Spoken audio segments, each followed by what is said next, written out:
Today I'm excited to talk about our first content update for The Elder Scrolls Online.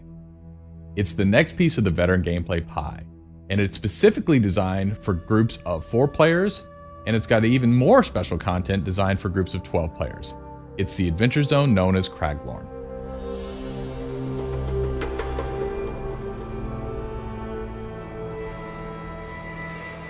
Craglorn is different from the other zones in Elder Scrolls Online. Content starts at veteran rank 10, and the exploration content is built for groups of 4. It has new and dangerous veteran rank group dungeons, and it introduces Trials, our large group veteran PvE system. When you first enter Craglorn, there's going to be a mystery that's set up. The constellations are missing from the sky, and you're going to hear rumor of these beings called Celestials, and they are the warrior, the mage, the serpent, and the thief. And how they're impacting Craglorn and what's going on is going to be what your group discovers. To actually get introduced to that story, we have quests that are specifically designed for 4-person groups. These quests take you to different locations throughout Craglorn, and they keep revealing more and more of the story. But of course, we also have the quests that come about from natural exploration. If you're out exploring with your group, you'll stumble on these quests, many of which you can repeat on a daily basis. But it's the main story quests that really drive you to these larger places of interest that are specifically tailored to reveal more of the overall story of Craglorn.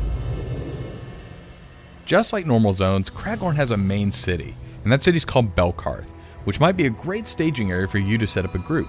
Then as you and your group go out and explore the world, you'll see what we call delves. Now, you may have experienced delves in the overland content, for instance, say Auradon or any of the other normal zones. The great things about delves in Craglorn is they're instants to your party. They're going to have a sky shard in them, which gives you those all-important skill points, and they're also going to have boss fights in them, so it's almost like a mini dungeon set up for just your group. In Craglorn, the places of interest you find are very reminiscent of our veteran dungeons. They're instants, they have a high level of difficulty, and these should challenge even the best of our 4-person groups. And that brings us to the brand new large group challenge that is being introduced in Craglorn, Trials. Specifically designed for groups of 12, Trials are really for the best of the best. Once you begin, you'll have to overcome a lot of challenges, such as environmental hazards.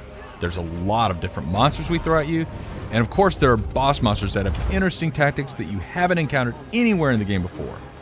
And if all of the encounters and bosses weren't enough, you have a timer that you're up against, and you also have a limited number of resurrections that your group is allowed. As you're going through the trials, we're going to be tracking your time, and those resurrections, they count against that time. But if your group turns in one of the best times, you're going to be added to the leaderboards. And if you make it to the top of the leaderboards, you're going to get rewards. It's the ultimate challenge for your group in the Elder Scrolls Online. That's just the briefest of overviews of many of the things that you'll be seeing in Craglorn. We had a lot of fun making this zone, and we hope you'll have a lot of fun playing it.